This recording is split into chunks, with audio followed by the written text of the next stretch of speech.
atau ciri-ciri wanita-wanita yang akan menjadi penghuni neraka dan wanita-wanita yang akan menjadi penghuni surga. Tentu pembahasan ini sangat penting karena seorang mukmin, baik laki-laki ataupun perempuan, selama hidup di dunia dia tidak akan kenyang untuk beramal saleh sampai kedua kakinya menginjakkan di surga.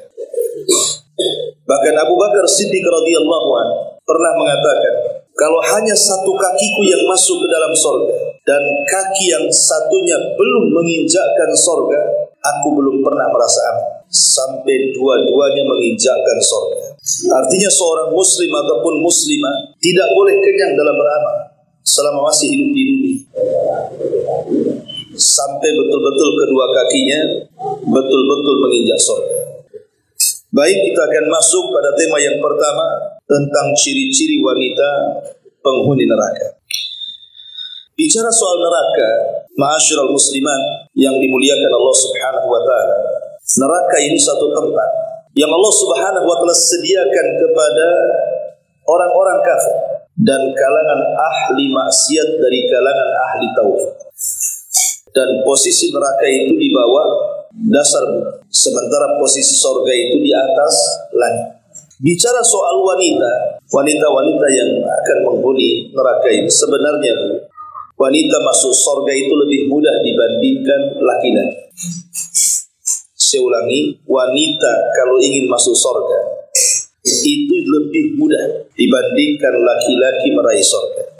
Mana dalilnya? Nabi SAW bersabda, "Idza shallatil mar'atu khamsaha wa shamat syahraha wa hafizat farjaha wa ata'at ba'laha qila laha udkhulil jannah min ayyi abwabi ats-tsamaniyati syi'ti."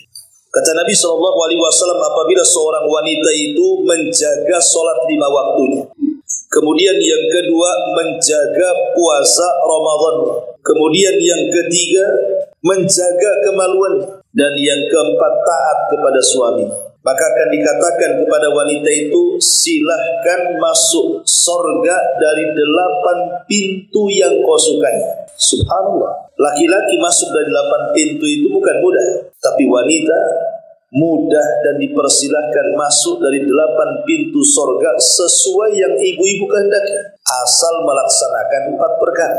Pertama, menjaga sholat 5 waktu. Yang kedua, menjaga puasa Ramadan. Yang ketiga, menjaga kemaluan. Dan yang keempat, menjaga atau taat kepada suaminya. Pertanyaan pun muncul, lah yang menjaga sholat kan bukan hanya perempuan, laki-laki pun harus menjaga lah. Masa perempuan saja yang menjaga sholat?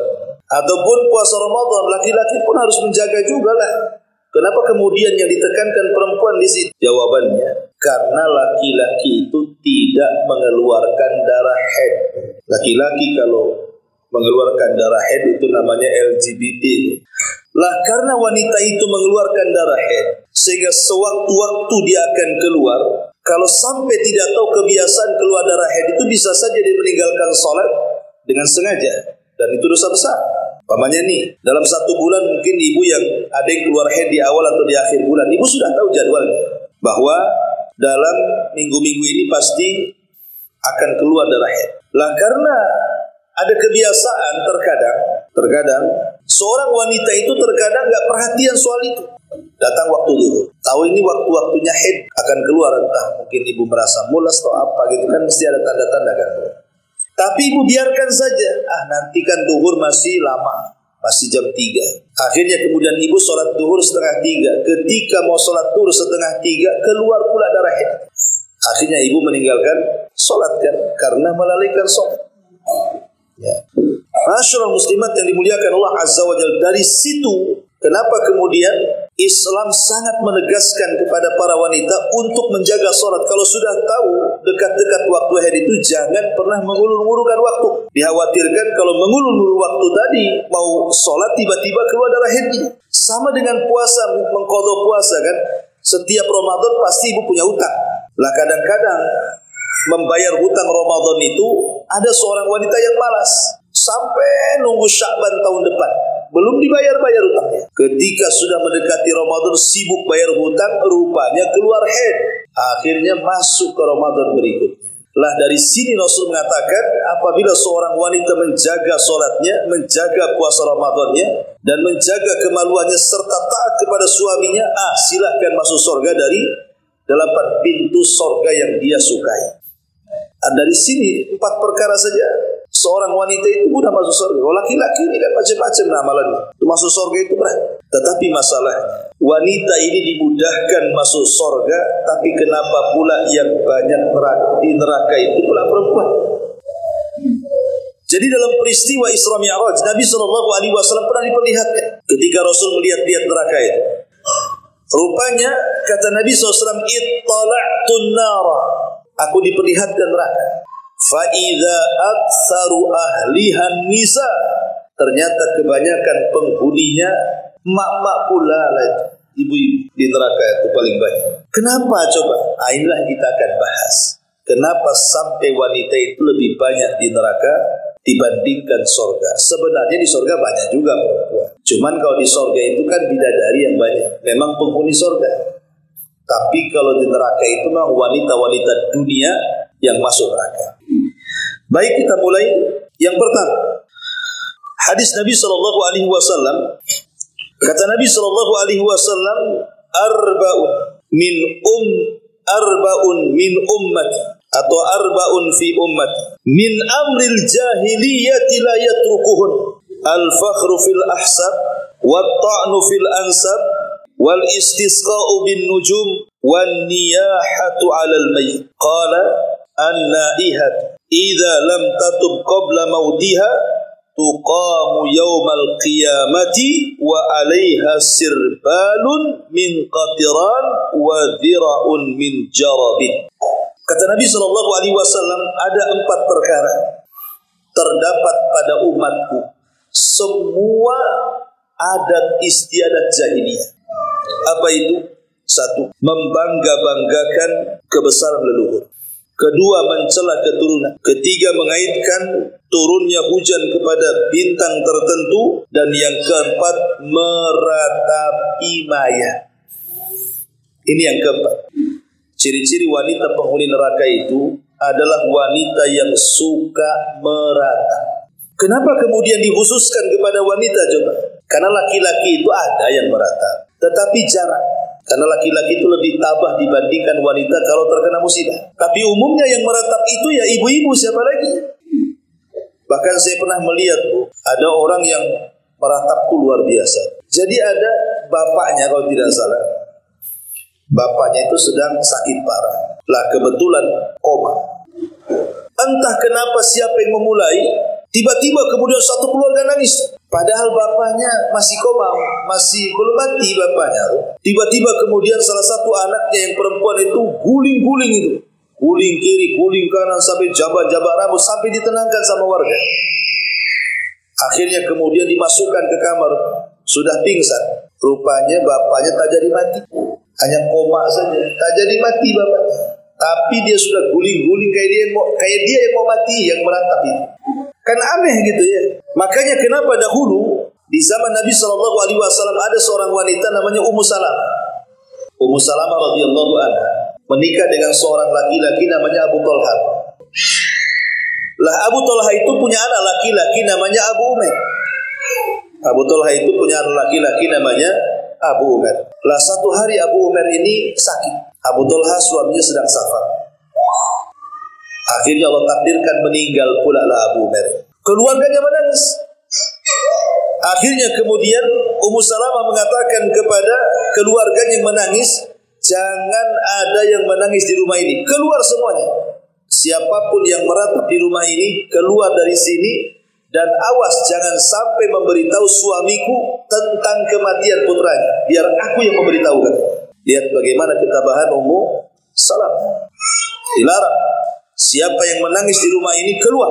Akhirnya tidak ada yang berani nangis. Setelah kemudian Abu Talha datang, subhanallah ya, Ummu Salamah ini memberikan pelajaran bagaimana ketabahan seorang istri kepada suami. Jadi dimandikannya anaknya, dikafankannya anaknya, kemudian dibaringkan di tempat tidurnya seolah-olah dia tidur nyenyak padahal dia sudah mati. Datanglah Abu Talha. Namanya suami, Buya, kalau datang dari jauh, kemudian pulang, pasti kalau punya anak yang ditanyakan anaknya dulu kan, bukan ibunya dulu. Ibunya nomor 2 biasanya. Pasti anaknya dulu. Kata Ummu Salamah, jangan bang, dia sedang tidur padahal sudah mati. Akhirnya kemudian dibilang sedang tidur, jangan diganggu. Disinilah kesempatan Ummu Salamah untuk melayani suami. Padahal dia dalam kondisi tingkat sedih. Bagaimana anaknya meninggal, tapi ketabahannya luar biasa Ummu Salamah. Dia masak dengan masakan terlezat untuk suaminya yang baru datang dari safar. Dia berdandan dengan dandan yang cantik untuk suaminya yang baru datang dari safar. Dia pun melayani. Layaknya suami istri berhubungan di malam itu, seolah-olah dia tidak ada musibah. Bisa nggak buka Ummu Salamah? Kalau ibu nggak yakin saya, anaknya meninggal, udah nangis, datang suaminya makin nangis lagi. Kan itu ya. Ini tak ada tangisan-tangisan kayak gitu. Setelah kemudian tengok suaminya lelah letih tertidur sepertiga malam lah, baru dibangunkan sama Ummu Salamah. Baru cerita, bang, begini. Bisa nggak adik cerita? Kata Abu Talha, ya silakan cerita. Begini bang, bagaimana kalau seandainya ada tetangga menitipkan barang? Tiba-tiba setelah barang itu dititipkan, tetangga ini datang dan mengatakan, mana barang saya? Apakah kita yang dititipi barang ini menahan barang itu ataukah memberikan kembali kepada pemiliknya? Kata Abu Talha, ya jelas dikembalikan karena itu bukan barang kita. Kemudian kata Ummu Salamah, bang, kalau anak kita titipan bukan? Ya jelas titipan Allah. Kalau yang nitip ngambil redo enggak? Kan bahasa. Ya bingung mau bilang redo gimana, mau bilang marah gimana kan itu. Mau marah juga istrinya sudah bagus, sudah baik, sudah sabar, mengajari ketabahan gitu ya. Akhirnya dia pun hanya bisa marah dipendam.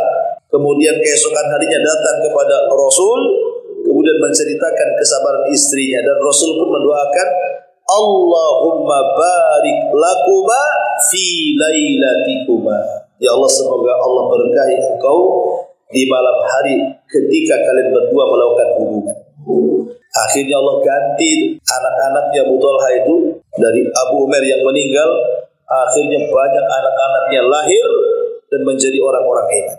Lihat ketabahan seorang Ummu Sulaim ketika menghadapi suaminya Abu Talha dan kematian putranya Abu Umair. Masyarul muslimat yang dimuliakan Allah Subhanahu wa taala. Jadi yang pertama gimana? Oh gitu. Pelan-pelan aja. Ya, pelan aja. Slow saja. Oke. Maksudnya biar cepat itu biar cepat kelar. Jadi cepat pulangnya ibu-ibu tuh. Ya. Oke, yang pertama dia kita lambat volumenya. Yang kedua, jadi wanita yang suka niyaha. Ya, niyaha itu suka meratap. Nangis gak apa-apa kalau ada kematian, tapi jangan meratap. Meratap itu seolah-olah menolak takdir. Seperti mamanya suaminya meninggal, kemudian mengatakan, aduh siapa nanti yang kasih makan saya, kasih makan anak saya. Seolah-olah suami yang ngasih makan.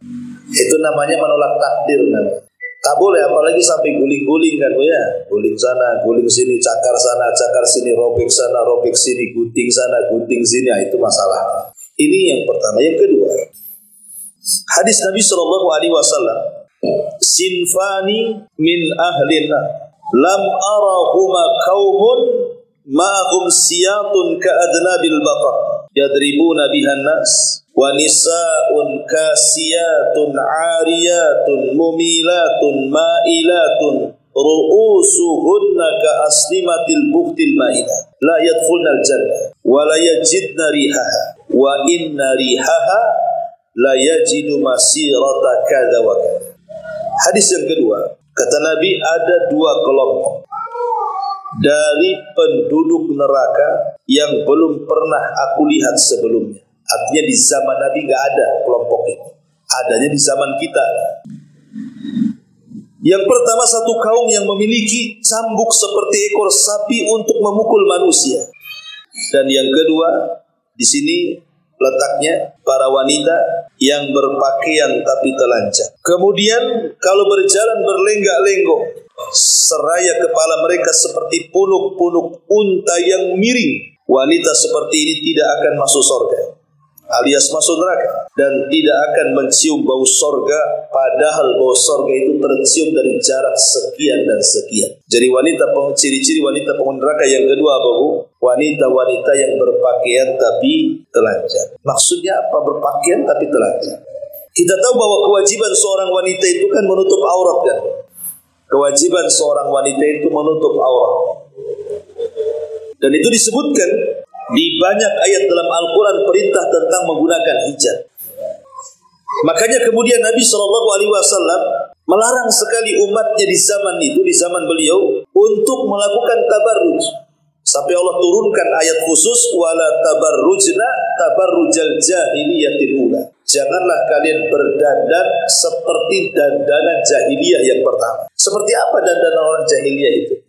Ulama tafsir banyak mengatakan, jadi orang jahiliyah itu berdandan itu, mereka memperlihatkan rambut depannya, kemudian memperlihatkan lehernya, kemudian memperlihatkan perhiasan yang ada di kakinya. Jadi orang-orang jahiliyah itu yang terlihat, kalau dandan itu rambutnya nampak sedikit dari depan, kemudian lehernya, kemudian kakinya, dan perhiasan kalung yang ada di kakinya yang ada bunyinya itu, Bu. Kalau sambil jalan itu ada bunyinya.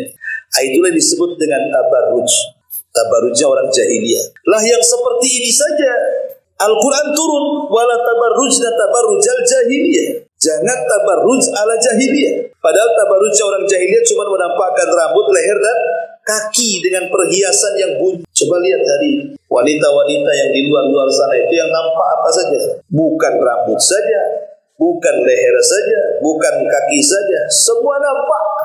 Berarti wanita-wanita di zaman sekarang kan lebih parah dibandingkan wanita jahiliyah, kan? Wanita jahiliyah itu aja dilarang tabarrujnya seperti itu. Itulah dandan orang jahiliyah. Masih tertutup badannya, cuman leher dengan rambutnya tampak dan kakinya. Tapi wanita-wanita di zaman sekarang semuanya nampak. Pakaian udah kurang bahan, robek-robek sana sini kan gitu ya. Kadang-kadang ketat, transparan, macam-macam. Kadang ada bukaan semuanya. Lah ini lebih jahiliyah dibandingkan jahiliyah. Jahiliyah saja masihlah nutup-nutup, walaupun leher sama kepala nampak gitu ya. Lah ini kan bahaya. Lah sifat-sifat wanita seperti ini kata Rasul tidak akan masuk surga, artinya masuk neraka. Padahal bau surga itu tercium sekian dan sekian. Jangan lagi cerita surga, baunya saja tidak. Naudzubillah. Ini yang kedua. Wanita, ciri-ciri wanita penghuni neraka adalah wanita-wanita yang berpakaian tapi telanjang. Bahkan musibahnya hari ini, lihat pakaian-pakaian laki-laki yang dipakai perempuan. Perempuan dah pakai lepis, pakai jeans, pakai kaos itu kan.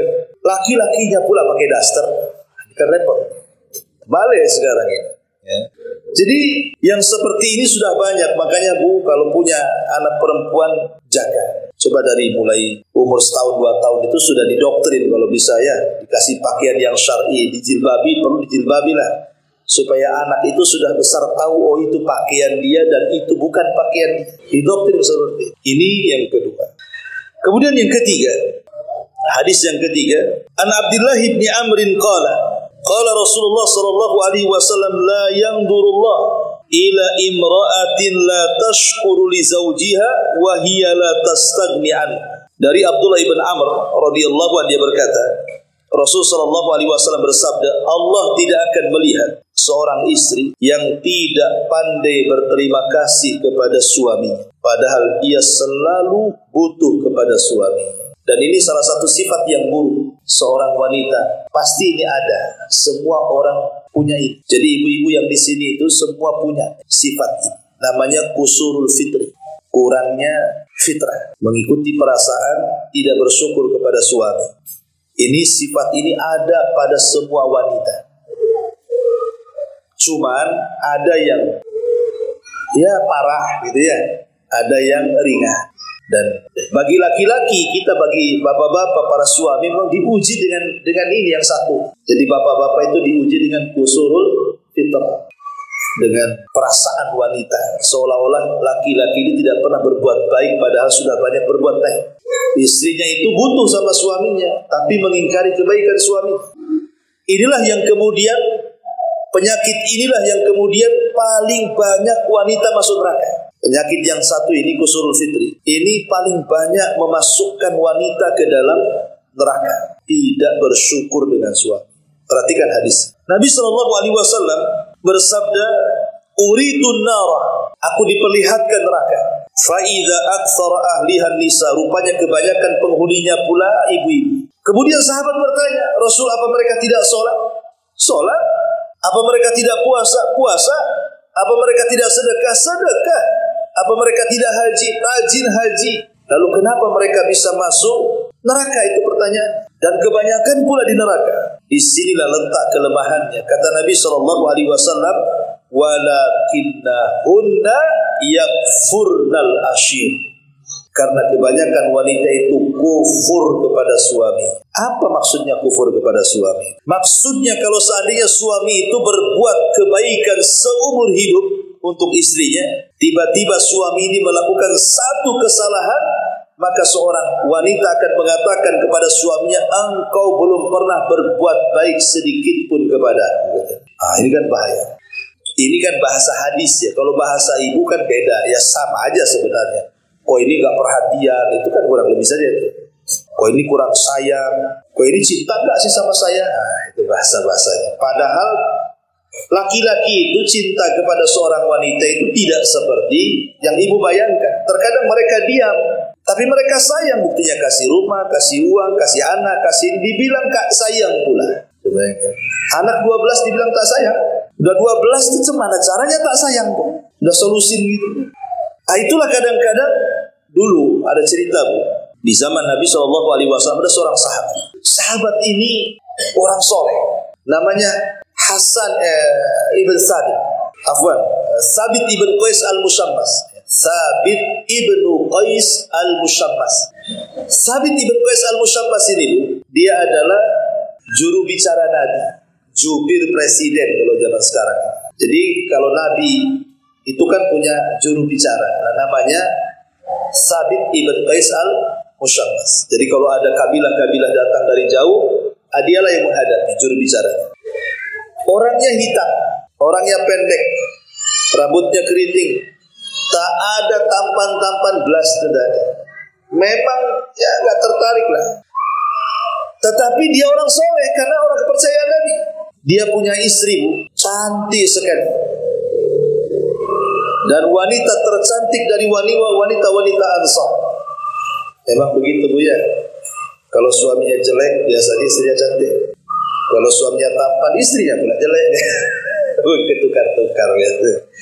Lah ini Sabit ini, Ibn Qais al-Mushammas ini, ya tampangnya hitam, tahulah kan itu, pendek, tak ada ganteng-gantengnya. Istrinya pula cantik. Bahkan wanita tercantik dari wanita-wanita Ansar. Jadi kalau suaminya jalan dengan kawan-kawannya jelek sendiri. Jadi istrinya nengok suaminya itu kalau lagi kawan berdua bertiga dengan kawannya. Kok suami saya jelek sendiri, hitam sendiri, pendek sendiri, keriting sendiri. Jadi akhirnya hilang cintanya Bu. Hilang cintanya. Nengok kawan-kawannya kok ganteng sendiri gitu. Kalau suami saya kok lain sendiri. Lama-lama hilang cinta. Datang dia kepada Nabi. Dia mengatakan, "Rasul, aku tidak mencela suamiku Sabit dari segi agamanya. Dia orang soleh. Dia orang baik, tapi aku takut kufur dengan suami karena hilang rasa cintaku kepadanya. Aku tidak bisa melayani dia." Artinya kalau orang sudah gak cinta itu kan separuh-separuh pelayanannya kan Bu. Masak aja diasin-asinkan, namanya udah gak cinta. Ya, kadang-kadang dibasi-basikan, makanlah katanya. Jadi akhirnya dia mengatakan, kata Rasul, "Jadi mau apa?"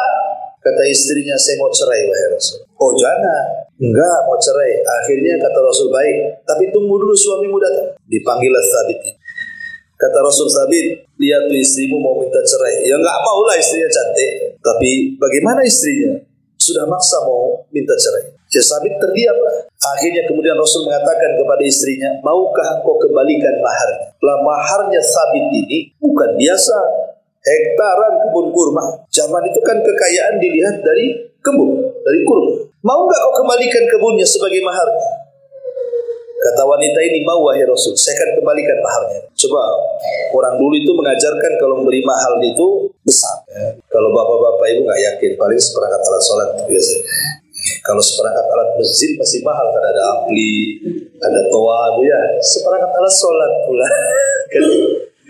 Intinya bahwa akhirnya cerailah istri Sabit dengan Sabit. Setelah habis masa idahnya, Bu, akhirnya istri Sabit ini dia ingin mencari suami sesuai dengan kriteria dia.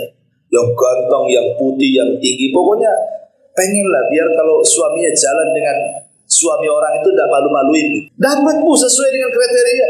Dia dapat suami yang ganteng, yang tinggi, yang maco, yang macam-macam lah, yang parlente pokoknya lah. Masalahnya, yang ganteng pula ada kekurangan. Dia tidak bisa memuaskan istrinya di ranjangnya. Nggak pernah puas.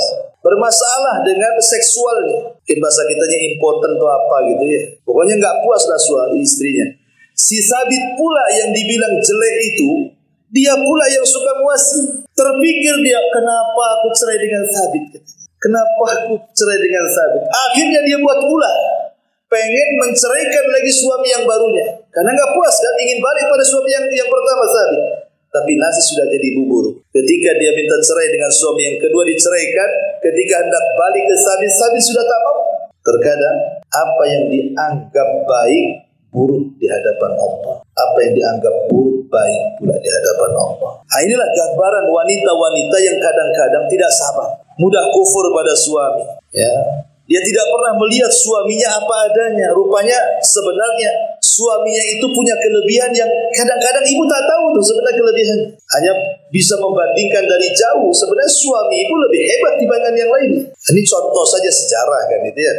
Makanya ini yang ketiga di antara wanita-wanita penghuni neraka itu adalah wanita yang tidak bersyukur kepada suami alias kufur. Ini yang ketiga. Yang keempat, hadis dari Abi Hurairah radhiyallahu anhu.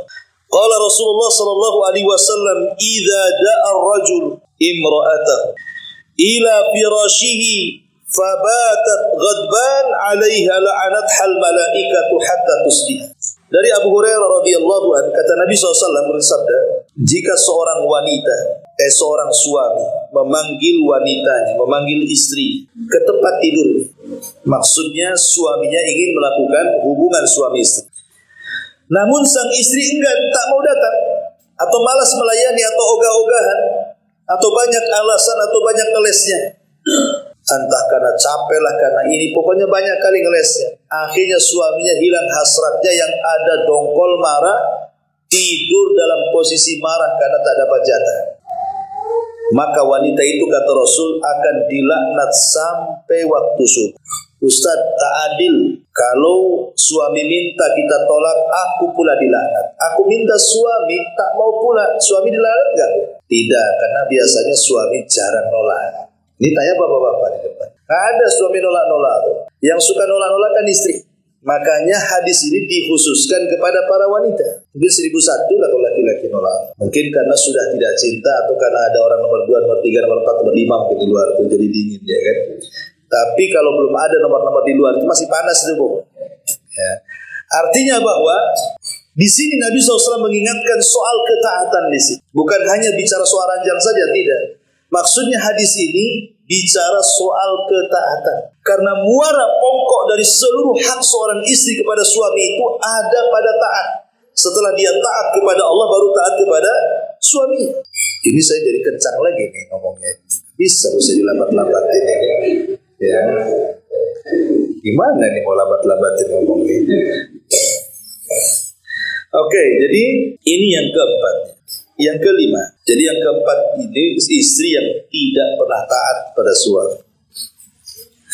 Yang nomor 5, hadis Nabi SAW dari Abu Hurairah radhiyallahu anhu. Hadis ini terdapat dalam kitabnya Imam Bukhari, tapi bukan dalam Sahih, dicantumkan dalam kitabnya Adabil Mufrad. Jadi Abu Hurairah radhiyallahu anhu bercerita tentang seorang laki-laki datang kepada Rasul dan mengatakan, "Ya Rasulullah, inna fulanatan taqumul laila wa tasumun nahar wa tasaddaqat bi fuduli amwaliha wa taf'al wa taf'al." Rasul, di sana ada ibu-ibu kalau malam tidak pernah tinggal sholat malam. Kalau siang tidak pernah tinggal puasa sunnah. Kalau ada hal-hal yang perlu disedekahi, disedekahkan hartanya tanpa batas. Dan dia pun banyak melakukan kebaikan ini dan kebajikan itu. Tapi penyakitnya satu, wahai Rasul, walakin tu'dhi jiranaha bilisaniha. Tapi lisannya setajam silet kater sama tetangganya. Nyelekit, nyakiti tetangganya dengan lisan. Padahal ahli sholat, ahli puasa, ahli sedekah, ahli berbuat baik, tapi ahli juga menyakiti tetangganya dengan lisannya. Apa kata Nabi? La khaira fiha. Wanita itu hilang seluruh kebaikan. Bal hiya min ahli nar. Bahkan wanita itu akan masuk ke dalam neraka, kata Nabi. Subhanallah. Ya. Wanita ini masuk neraka bukan karena berzina, bukan karena membunuh, bukan karena zalim, tidak. Wanita ini masuk neraka gara-gara lisan. Jadi sifat wanita yang kelima ini dari wanita-wanita penghuni neraka adalah wanita yang tidak pernah menjaga lisan. Hati-hati ibu ya, ibu harus jaga lisan. Karena rata-rata ketika bicara soal dosa lisan, kalau kita membaca hadis-hadis Nabi itu, rata-rata contohnya ibu-ibu. Ya, jarang bapak-bapak dicontohkan Nabi. Biasanya ibu-ibu. Makanya kemudian Rasul mengatakan percuma sholat malamnya, percuma puasa sunnahnya, percuma sedekahnya, kalau ibu tak pandai menjaga lisan.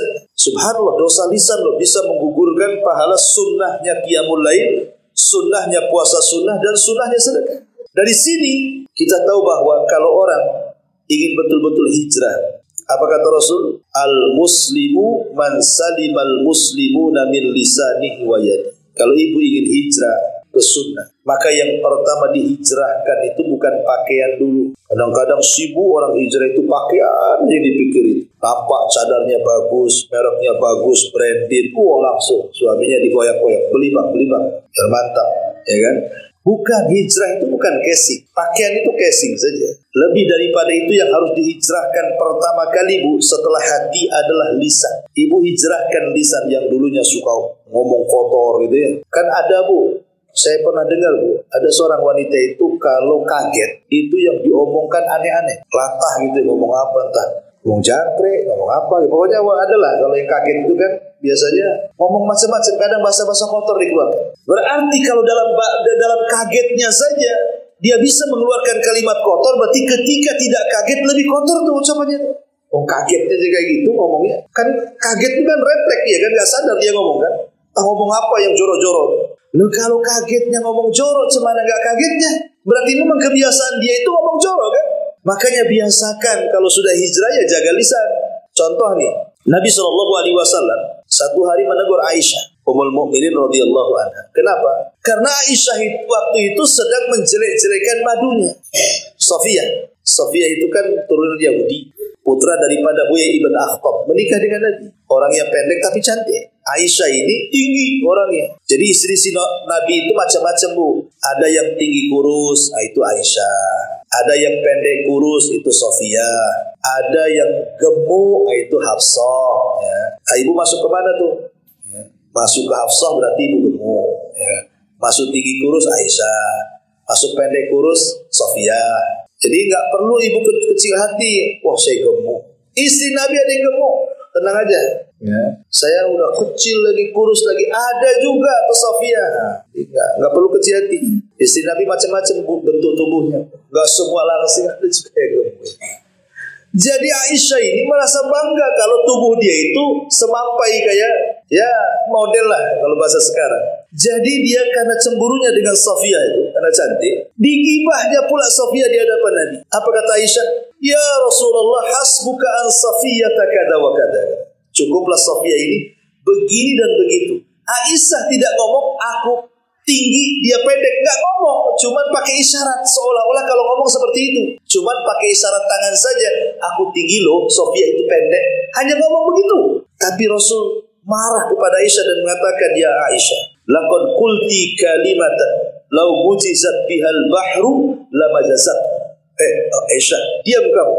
Engkau sudah mengucapkan satu kalimat yang kau diletakkan di air lautan, satu dunia air lautan tercemari dengan kalimat buat. Subhanallah. Padahal sampah satu Jawa Tengah ini kalau dilempar ke air lautan tidak mungkin satu dunia air lautan tercemar kan. Tapi satu kalimat gibah bisa mengotori semua air lautan. Saking bahayanya. Padahal gibahnya Aisyah kepada Sofia bukan dengan kata-kata, dengan isyarat tangan. Bahwa dia pendek, si Sofia itu aku tinggi. Cuma pakai tangan saja. Itu sudah dianggap gibah tuh. Makanya Allah mengatakan wailun likulli humazatin lumazah. Karena ghibah itu tidak mesti humazah, terkadang lumazah. Lumazah itu artinya mengisyaratkan atau meniru-niru jalan orang, meniru-niru gerakan orang. Umpamanya ada orang pincang di depan kita, ditirunya kita pula pincang-pincang. Nah, itu ghibah juga, niru orang. Gerakan-gerakan orang kita tiru dan itu merupakan konotasinya buruk, itu ghibah. Jadi ghibah itu tidak mesti kata-kata, walaupun asalnya kata-kata kan begitu. Tapi yang jelas bahwa penyakit lisan ini bahaya. Kadang-kadang seseorang itu karena tidak tahan, ya kan Bu, kadang-kadang mengucapkan kalimat-kalimat yang tidak-tidak. Terutama sama anak-anak. Saya kasih nasihat dalam ilmu parenting pendidikan anak. Jangan sampai orang tua itu mengucapkan kalimat kotor ataukah doa buruk kepada anaknya. Ada seorang syekh bercerita. Jadi ada seorang ibu punya anak. Ini kejadiannya di Saudi ya di Riyadh. Jadi ada anak remaja nakal senakal-nakalnya kan. Anak-anak remaja ini, anak tanggung-tanggung ini kadang-kadang nakalnya luar biasa. Kadang jengkelin kita orang tua kan. Jadi saking satu hari tuh anak yang nakal senakal-nakalnya, entah dia berantem entah apa gitu, pokoknya buat malu orang tua. Sampai ibunya mengatakan apa? Nah kalau kau tahu nakal seperti ini, mudah-mudahan ada peluru bersarang di kepalamu gitu. Bahasanya, kalau kau tidak berhenti dari kenakalanmu, semoga ada peluru bersarang di kepalamu. Itu ngomong itu satu kali ngomong. Rupanya diaminkan malaikat tuh ngomong. Jadi setelah anak ini tumbuh dewasa, sudah mungkin berpuluh-puluh tahun anak ini tumbuh dewasa dan sudah kuliah. Mungkin ibu ini sudah lupa juga dengan kata-katanya karena sudah dari kecil dia kan. Jadi setelah lulus kuliah, anaknya ini mendaftar sebagai anggota militer. Kita masuk ABRI, mungkin bahasa di TNI Polri lah negara kita ya. Jadi ketika ada penataran, ya satu barak dengan kawan-kawannya. Di situ ada pistol, disangka tidak ada pelurunya, dibuat main-main. Sama kawannya diletakkan di kepala. Disangka tidak ada pelurunya, ya hanya main-main saja. Rupanya ada serongsong peluru satu di dalamnya itu. Pas dipencet, keluar meledak kepalanya. Wah, ibunya menangis. Karena sudah mendidik dia dari kecil sampai besar, sampai masuk ke angkatan. Rupanya ibunya baru sadar, karena dia pernah dulu mengatakan pada anaknya semasa kecil, waktu nakal apa? Semoga ada serongsong peluru di kepala. Rupanya diijabah doanya setelah puluhan tahun anaknya besar. Akhirnya Allah ijabah. Maka Bu, jangan mengucapkan kalimat buruk sama anak-anak. Jangan-jangan doa ia tidak langsung dikabulkan hari ini. Boleh jadi dikabulkan setelah ibu meninggal. Kita tidak tahu. Makanya kalau ibu baca biografinya Imam Sudes. Imam Sudes kan Imam Masjidil Haram tuh. Ya. Itu Sudes ini waktu kecil-kecilnya Bu. Saya baca biografi di bukunya. Itu ibunya kalau murka sama Sudes kecil itu, dia tidak pernah mengeluarkan kata-kata kotor kecuali ya Sudes, daripada kau nakal kau pergi ke haram sana. Semoga Allah jadikan kau imam di situ. Itu waktu kecil-kecilnya ibunya selalu ngomong begitu. Kalau nakal ngomong gitu lagi. Kalau nakal ngomong gitu lagi. Akhirnya setelah berpuluh-puluh tahun, Sudes pun sudah menjadi ustaz, sudah menjadi ulama besar, diangkat jadi imam di Masjidil Haram. Itu namanya tafaul Bu. Jadi kalau anak ibu itu nakal sana pergi ke Masjid Sabilun Najah sana. Ya, supaya jadi imam di situ, jadi takmir di situ. Bisa saja gantiin takmir di sini nanti. Kalau sudah besar kan jadi imam di sini. Kan dia tahu kan, itu kan kebaikan Bu. Jadi jangan ngomong macam-macam. Kadang-kadang mati aja kau. Kalau kau tahu nakal sudah kau cekek kau dari bayi. Kadang ada tuh ibu-ibu yang saking jengkelnya sama anak ngomong begitu tuh. Nggak boleh Bu. Ya, jadi wanita-wanita yang tidak pernah menjaga lisannya ini bahaya. Jangan sampai menjadi ahli ghibah, ahli namimah, ahli caci, ahli maki. Karena salah satu dari 5 orang yang tidak akan dapat syafaat pada hari kiamat adalah wanita-wanita tukang laknat, kata Rasul. Wanita-wanita tukang laknat tidak akan dapat syafaat tadi. Siapa wanita tukang? Yaitu kalau ngomong yang keluar binatang, yang keluar kalimat-kalimat kasar, tukang laknat. Auzubillah. Nah, ini yang kelima. Kemudian yang keenam, hadis Nabi SAW. Kata Nabi SAW, ayyuma imra'atin sa'alat zawjuha ayyuma imra'atin sa'alat zawjaha talaqan fi ghairi ma ba'sin fa haramun 'alaiha raihatul jannah. Wanita mana saja yang meminta cerai tanpa ada alasan yang jelas, maka haram baginya mencium bau surga. Kalau ada seorang istri, entah masalahnya apa tidak jelas, tahu-tahu minta cerai, haram. Bahkan surga diharamkan kepadanya. Karena hak cerai itu hanya dimiliki laki-laki. Wanita itu tidak punya hak cerai. Kalau gugat cerai ya namanya khulu. Tapi kalau tolak itu yang punya peran adalah laki-laki. Gak bisa seorang istri mengatakan aku ceraikan kau bang. Gak akan. Tetap aja suami. Tapi kalau suami mengatakan aku ceraikan kau deh, cerai. Sungguh-sungguh cerai. Main-main cerai. Niru sinetron pun cerai. Pokoknya ada nengok perceraian di TV, ditirukan pula sama suaminya. Saya ceraikan kamu. Kenapa kau ceraikan? Itu niru di TV, jatuh cerai. Karena namanya cerai itu tidak bisa main-main. Sungguh-sungguhnya sungguh-sungguh, main-mainnya sungguh-sungguh, itulah cerai. Hati-hati. Jangan sampai asal-asal. Lah seorang wanita itu tidak boleh meminta cerai karena bukan hak dia. Makanya di sini kenapa kok hak cerai diserahkan kepada laki-laki dan tidak diserahkan kepada perempuan? Coba. Kenapa? Karena biasanya laki-laki itu, maaf ibu ya, maaf sekali lagi, laki-laki itu dia lebih berakal, akalnya sempurna dan agamanya sempurna. Itu yang melatar belakangi kenapa cerai itu di tangan suami. Karena dua perkara. Suami itu akalnya sempurna dan agamanya sempurna. Lain dengan perempuan, akalnya kurang, agamanya kurang. Kenapa akalnya kurang dan agamanya kurang? Kalau waktu haid dia tidak sholat, kurang agamanya kan? Kalau waktu haid dia tidak puasa, kurang agamanya. Kalau dia haid malas berzikir, kurang agamanya. Di saat dikatakan kurang akalnya, karena wanita lebih mendahulukan perasaan dibandingkan akalnya. Kalau laki-laki terbalik, mendahulukan akal dibandingkan perasaannya. Makanya contoh mudah saja, kalau ibu dengan suami ke pasar, cepat mana belanjanya? Suami nggak tawar-tawar, ambil, balik. Kalau istri ditengok dulu, ditawar dulu, beda 1.500, tak jadi beli. Dimakinya pedagang, mahal kali mau. Itu kan. Akhirnya apa? Keliling, nggak ada di situ juga. Dibeli lagi juga di situ akhirnya. Kadang-kadang itu karena perasaan kan. Kalau suami tidak. Makanya suami itu kalau ngantar ibu ke pasar paling sampai parkir biasa. Udah masuk aja, gitu ya. Aku tunggu di sini aja, malas gitu. Karena kadang-kadang yang dibeli itu yang tidak dicatat, kebeli yang dicatat, pula tak kebeli. Jadi beli bawa pulang, bawa pakaian kadang-kadang. Jadi ada orang-orang yang, nah itulah makanya karena ikut perasaan. Saya contohkan ya. Memang wanita-wanita sih kalau yang berakal dia banyak berakal juga, tapi kebanyakan tidak berakal, ikut perasaannya. Dulu di zaman Nabi ada seorang wanita bu, namanya siapa ya? Lupa saya. Ntar dulu saya ingat dulu namanya. Ummu Hakim. Ya. Di zaman Nabi SAW ada seorang wanita namanya Haulah bintu Hakim. Haulah bintu Hakim. Haulah bintu Hakim itu kalau zaman dulu kan main jodoh-jodohan ya. Kalau orang dulu itu kalau menikah itu main jodoh-jodohan. Kayak mungkin di beberapa tempat kayak di daerah Madura zaman saya dulu di sana itu masih lah tradisi jodoh-jodohan itu. Ya ada bagusnya, ada yang tidak bagus. Tapi kalau orang Arab biasa jodoh-jodohan, dijodohkan dengan kerabatnya kan itu.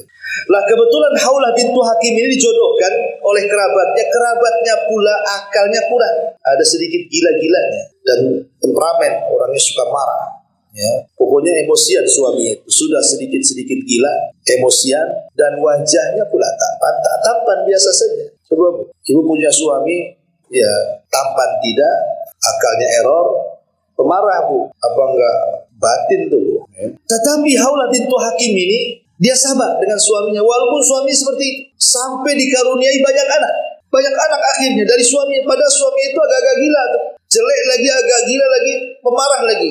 Jadi satu hari Haulah bintu Hakim ini mungkin dia melakukan sesuatu yang membuat jengkel suaminya. Akhirnya saking jengkelnya suaminya mengeluarkan kata-kata yang menurut orang-orang jahiliyah itu kata-kata itu dianggap talak. Apa itu? Antika dhahri ummi, engkau seperti punggung ibuku gitu. Ya nanti kemudian belakangan turun surah Bihar ya. Engkau ini seperti punggung ibuku. Haulah bintu Hakim langsung menangis karena tahu kalimat itu menurut orang jahiliyah kalimat cerai. Dan dalam Islam belum ada masalah. Datang dia kepada Nabi, ya Rasulullah, suami saya mengatakan begini-begini, bahwa aku seperti punggung ibuku. Apakah aku masih halal dengan suamiku? Kata Rasul, tidak bisa, aku sudah cerai. Tolonglah Rasul, tolonglah Rasul. Anak-anakku banyak. Lihat bagaimana berakalnya Haulah bintu Hakim. Dia wanita baik-baik, punya nasab, cantik, cerdas, gitu ya. Tetapi dia tetap mempertahankan suaminya. Coba kalau ibu di posisi Haulah bintu Hakim, suaminya rada gila kan gitu ya. Tak cantik, tak cakep, jelek suaminya, pendek dan suka marah bu. Tahu-tahu suaminya menceraikan ibu, senanglah. Bagus aku ganti suami kayak gitu. Karena wanita sekarang akalnya tak tahu diletakkan di mana. Ya. Tapi Haulah ini tidak, dia wanita berakal. Dia tidak pernah memandang suaminya seperti itu. Dia hanya memandang anak-anaknya. Anak-anaknya banyak. Dan dia tidak hendak mencari bapak untuk anak-anaknya. Karena tahu emosional bapak kandung, gila-gilanya bapak kandung itu masih sayang sama anaknya dibandingkan bapak bawaan. Dia berakal, tidak mau bercerai. Bolak-balik sama Nabi. Pokoknya minta solusi. Kata Nabi, tidak ada solusi. Subhanallah, akhirnya pengaduan Haulah bintu Hakim kepada Rasul Allah dengar. Ketika dia bercakap-cakap dengan Rasul, di sampingnya Aisyah. Aisyah gak dengar apa yang diucapkan Nabi pada di sampingnya. Rupanya ketika itu turun surah Mujadilah. Qad sami Allahu qawlan lati tujadiluka fi zawjiha wa tashtaki ila Allah wallahu yasma'u tahawurakum, dan terus sampai selesai ayat. Satu surat turun kepada Haulah bintu Hakim. Coba lihat. Inilah wanita berakal namanya. Wanita berakal. Diceraikan sama suaminya tak terima. Pengen berujuk, pengen balik. Kalau sekarang kadang-kadang aneh. Kan Allah mengatakan apa? Wa in takhafuna nusuzahunna fa'idhuhunna. Kalau engkau takut istrimu melakukan perselingkuhan, selingkuh tidak mesti berzina. Mungkin selingkuh ya tidak taat, terlalu ngomongnya naik di atas suaminya dan begitu seterusnya ya. Apabila engkau melihat ada nusus di antara istrimu, penyelewengan dalam keluarga, kata Rasul apa? Nasihat. Kalau enggak pisah ranjang, kalau enggak pukul. Itu terakhir kan. Itu pun pukul bukan di wajah dan tidak berbekas. Tapi sekarang wanita-wanita di zaman sekarang saya bukan bercerita ibu-ibu di sini ya, maksudnya ibu-ibu di Batam sana. Tenang saja Bu ya. Jadi kalau wanita-wanita di sana itu, ya nggak tahu juga kalau kurang lebih saya tak tahu ya. Tapi yang jelas bahwa sekarang itu kalau diberikan pelajaran sama suami bukan kapok, malah senang. Yang anehnya lagi, malah sekarang istri yang ngasih pelajaran suami. Kalau lagi bertengkar itu istri yang ngasih pelajaran suami, dia yang pindah kamar, kan? Harusnya kan suaminya pindah kamar. Kan aneh bukan? Ini mana suami mana istri kan begitu. Ini kan wanita sekarang jungkir balik semua. Zaman dulu kalau wanita itu dikasih punggung suami sakit hatinya sampai di sini, sampai di dada. Kalau sekarang kau mau kasih punggung mau enggak mau pergi percuma kan terserah kan itu. Karena sudah hilang girohnya. Lah yang seperti ini nih yang sudah tidak ada. Makanya keberkahan sudah enggak ada dalam rumah tangga. Karena sudah enggak takut sama suami. Jadi ini yang keenam Ibu ya. Jangan sampai kemudian ibu meminta cerai. Kecuali kalau memang ada yang menjadikan ibu harus minta cerai. Seperti suaminya zalim, tukang pukul, KDRT, tidak sholat, itu lain ceritanya ya kan. Tapi kalau nggak ada angin, nggak ada hujan, tiba-tiba minta cerai, itu haram. Wanitanya terancam dengan tidak akan masuk ke dalam surga. Naudzubillah. Ini juga yang keenam. Yang ketujuh ya. Nabi SAW bersabda, hadis yang ketujuh, hadis dari Abdullah bin Mas'ud radhiyallahu anhu. Kata Nabi SAW, la'anallahu al-washimah wal mustawshimah wan namisat wal mutanammisat wal mutafallijat lil husni al mughayyirati khalqallah.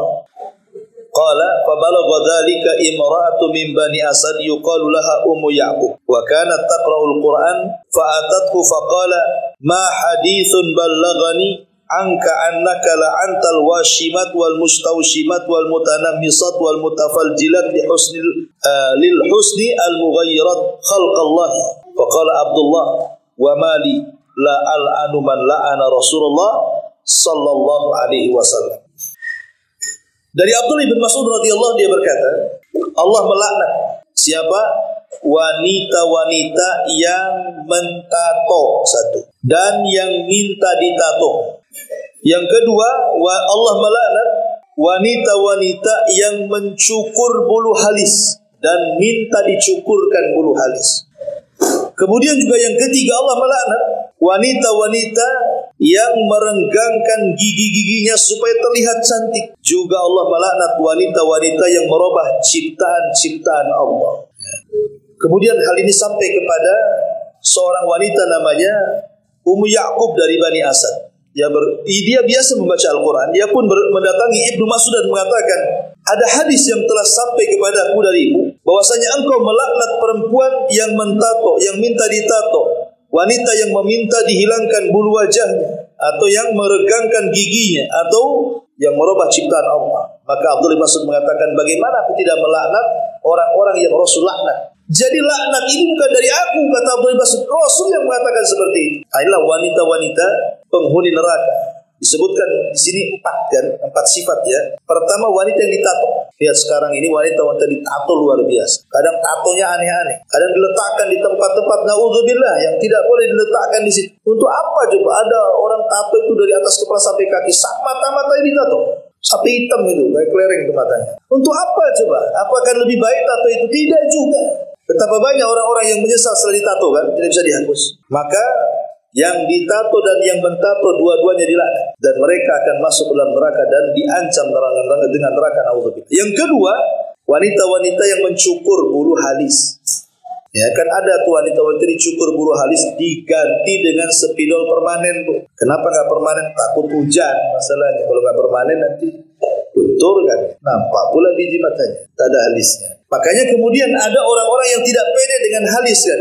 Itulah untungnya ibu pakai jilbab, yang pakai cadar kan nggak nampak punya alis nggak punya alis. Lebih tertutup kan, lebih terjaga, lebih pede lagi. Cukup untuk suami ibu saja. Tapi lihat orang-orang luar, mereka untuk kecantikan sampai dicabuti bulu alis, ada yang digigir habis kemudian diganti dengan warna. Nah ini dilaknat dalam Islam. Atau yang ketiga, orang-orang yang merenggangkan atau merapatkan gigi, mungkin bahasa kitanya pakai bekel lah sekarang. Sebenarnya hukum pakai bekel itu tidak ada masalah ya, selama maksudnya adalah mengembalikan kepada ciptaan Allah. Pamannya kan ada giginya renggang, terlalu renggang, kalau makan itu beras pula keluar dari situ kan? Jadi perlu diperbaiki. Gak apa-apa kalau untuk kesehatan, makanya dibekel. Tetapi kalau seandainya giginya sudah bagus, ngapain pula dibekel-bekel? Karena pakai kaut bangunan pula dibekelnya. Jadi kan makin aneh gitu. Jadi boleh hukum bekel itu selama dalam rangka satu untuk kesehatan, yang kedua karena untuk mengembalikan gigi. Mungkin giginya maju ke depan, mundur ke belakang, pengen disamakan. Memang harus seperti itu kondisi gigi yang sebenarnya.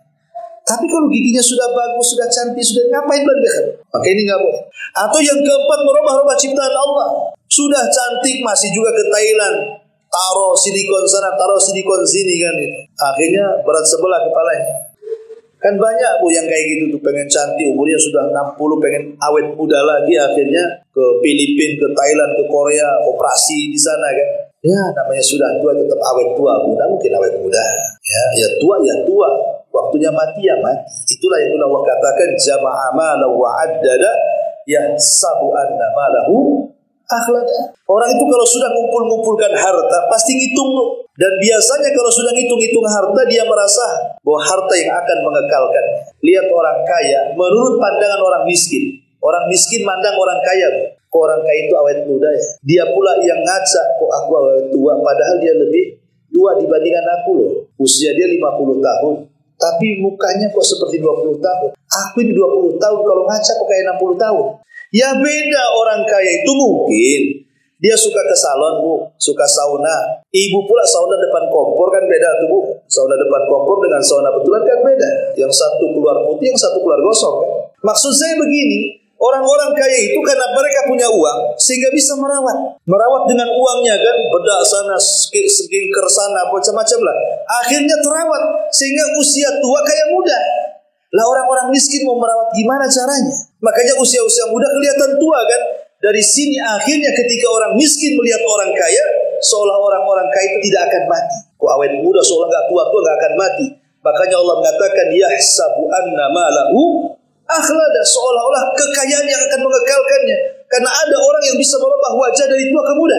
Padahal itu tidak bisa menjamin umurnya panjang kan. Dia bisa merubah wajah tapi tidak bisa merubah takdir kematian. Tak bisa merubah takdir kematian itu. Sehebat apapun orang itu merubah wajah sehingga kelihatan muda, tetap kematian itu akan datang kepada dia. Boleh jadi ketika operasinya itu dia mati. Jadi ma'asyiral muslimat yang dimuliakan, tidak boleh merubah-rubah ciptaan Allah. Kenapa? Karena dari ujung rambut sampai kepala itu milik Allah. Kita saja motong jari saja tidak boleh haram. Padahal jari-jari sendiri. Bukan jari orang kita potong, jari sendiri kita potong satu ruas umpamanya. Nggak boleh. Karena jari itu bukan milik kita, milik Allah. Kita tidak boleh memutus apa yang Allah miliki. Baik, ini juga yang keempat, yang keenam ya, tentang wanita-wanita penghuni neraka, naudzubillah. Kemudian juga yang selanjutnya, hadis dari Nabi SAW tentang wanita-wanita yang al-wasilat. Ini juga masuk wanita-wanita yang suka menyambung rambut. Sekarang kan banyak tuh pakai rambut-rambut palsu, pakai wig, pakai apa tuh bukan? Pakai warna pirang, warna hijau, warna apa, rambut palsu. Ya bukan rambut asli. Nah, itu tidak boleh. Termasuk juga hadis Nabi SAW, ayyuma mra'atin ista'tarat thumma kharajat famarra ala qaumin liyajidu rihaha fahiya zaniyatun kulla ainin zaniyah. Wanita mana saja yang memakai wewangian lalu ia keluar dan melewati para laki-laki sehingga terciumlah sebagian dari wewangian tersebut, maka wanita itu dianggap pezinah, wanita itu dianggap pezinah. Naudzubillah. Lihat, ini yang selanjutnya adalah wanita-wanita yang mereka suka menebar dengan wewangian. Ustaz, kalau nggak pakai wangi tak enak lah, apalagi ke pengajian. Apalagi saya makan jengkol, pete, apa semua bau badan ya ngikutin yang dimakan lah Ustaz gitu. Maksudnya begini, ya bolehlah ibu itu mandi pakai sabun dan itu. Mungkin ada sisa sewangiannya, tapi kan bukan sengaja. Kalau minyak wangi itu kan sengaja disemprotkan supaya semerbak wanginya. Makanya kenapa dilarang? Tidak boleh. Cukuplah wangian itu di rumah saja ibu dengan anak dan suami.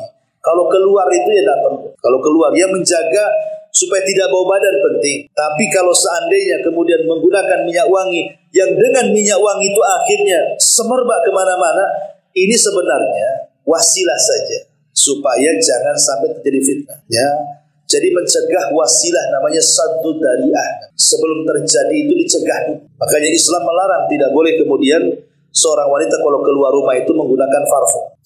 Tapi kalau bapak-bapak, sunnah hukum, jangan terbalik, bapaknya bau gitu ya, istrinya wangi keluar. Nah, ini kan bahaya. Ya, jadi bapak-bapak ini yang harusnya banyak pakai minyak wangi, pakai celak gitu. Nah, kemudian juga diantara ciri-ciri wanita penghuni neraka adalah al-mutasyabbihat birrijal. Wanita-wanita yang menyerupai laki-laki. Nah, ini kan wanita-wanita tomboy lah bahasa kitanya, Bu ya. Jadi banyak wanita-wanita di zaman sekarang ya tadi pakaian pakai lepis, pakai jeans, pakai kaos ketat-ketat, udah kayak laki-laki. Laki-laki ke mall cari jeans habis di borong perempuan. Gak ada artinya kan. Mau cari lepis, udah dibeli sama ibu-ibu. Nah, kadang-kadang aneh, ya. Entah maksudnya apa gitu ya. Kan wanita itu punya pakaian sendiri. Kenapa kemudian pakaian laki-laki pula dia pakai? Dan ini banyak, ya. Banyak sekali perempuan yang menyerupai laki-laki. Ini termasuk wanita-wanita penghuni neraka, naudzubillah. Kemudian juga al-muhallalalahu. Wanita yang ditalak oleh suaminya 3 kali. Wanita yang ditalak suaminya 3 kali. Berarti kalau ada seorang wanita ditalak 3 kali berarti tidak boleh rujuk lagi kan? Karena rujuknya seorang wanita itu ketika ditalak cuma 2 kali saja. At-talaqu marratan kata Allah. Talak itu 2 kali maksudnya yang boleh rujuk. Berarti kalau talak sampai ke 3 kali berarti tidak boleh rujuk sampai dia menikah dengan orang lain, kemudian diceraikan dan kembali kepada suaminya yang pertama, itu boleh. Tetapi tidak boleh menggunakan sistem sandiwara. Nggak boleh. Itu namanya al-muhallil wal muhallalah. Dilarang. Menghalalkan perzinahan itu tidak boleh. Contoh, ini suaminya masih cinta dengan istrinya, tapi masalahnya sudah ditalak 3. Akhirnya dia menyewa orang, tetangganya yang laki-laki, saya bayar kamu nikahi istri saya 1 malam, habis itu perceraikan. Ada yang seperti itu. Akhirnya dibayar nikah 1 malam. Ketika setelah akad langsung diceraikan lagi. Kemudian setelah habis masa iddahnya balik lagi ke suami yang pertama. Ini tidak boleh. Ini namanya hendak menipu Allah dan Rasul. Karena pernikahan yang kedua setelah talak 3 itu tidak boleh ada sandiwara di situ. Biarkan layaknya dia nikah lagi sampai bosan suaminya, dicerai baru kemudian kembali ke suami yang pertama. Bukan karena sebuah sandiwara, yang penting bisa balik ke suami yang pertama. Nah, itu dilaknat wanita-wanita yang seperti itu. Nauzubillah. Ya, disebut muhallil wal muhallalalah.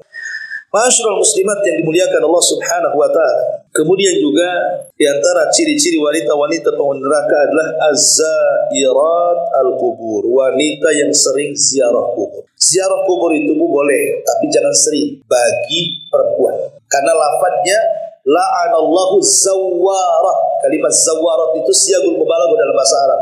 Artinya Allah melaknat wanita-wanita yang sering ziarah kubur. Berarti yang sekali-kali boleh. Karena yang dilarang yang sering-sering. Tapi kalau laki-laki ya sunnah. Kalau bisa setiap bulan, setiap pekan, kapanpun laki-laki itu sunnah hukumnya berziarah kubur. Apalagi Nabi itu kalau ziarah kubur jarang siang, malam. Ya. Jadi Aisyah radhiyallahu anha satu malam ketika giliran beliau malam-malam hilang Nabi di kasurnya. Langsung suudzon Aisyah, jangan-jangan dia pindah ke istri yang kedua, yang ketiga. Akhirnya kemudian Aisyah buntuti Rasul. Rupanya Rasul ada di kuburan Baqi'. Tengah malam coba ke kuburan Baqi'. Kemudian Rasul pulang, Aisyah buru-buru pulang karena terburu-buru ngos-ngosan akhirnya. Kemudian Rasul sampai, Rasul tahu Aisyah membuntuti dia, tapi pura-pura dia tak tahu. Cuman kata Rasul, kau mau kasih tahu atau Allah yang kasih tahu? Gitu. Ngapain kau buntuti aku? Gitu bahasanya. Kemudian Rasul menjelaskan bahwa saya tadi dari kuburan Baqi'. Berarti Rasul ziarahnya kapan? Malam. Nah, sekali-kali ibu ajak suami ziarah malam ke kuburan. Itu lebih sah tuh, ya, masuk kuburan malam-malam. Tapi jangan pakai putih-putih. Jadi Nabi itu sampai ziarah malam-malam kan. Kalau kita ini lewat kuburan aja udah merinding semuanya kan. Tapi zaman dulu, kalau zaman sekarang enggak. Zaman dulu tengok kuburan itu orang takut, Bu. Sekarang orang pacaran di kuburan. Kenapa? Karena dia setannya, Bu. Ya. Jadi orang dulu kan takut lewat kuburan. Sekarang mana ada. Takut lagi. Karena orang ini tidak pernah mengambil ibrah dari kematian orang sekarang. Hari-hari dia yang mandikan, dia yang kafankan, dia yang kuburkan, yang gak ingat juga kalau dia akan mati. Sudah hilang ya kan ibrahnya. Dan banyak lagi pembahasan tentang masalah wanita-wanita penghuni neraka, naudzubillah. Kemudian pembahasan yang kedua, kayaknya suara saya sudah habis. Kita cukupkan sampai di sini aja lah boleh. Ciri-ciri wanita penghuni neraka.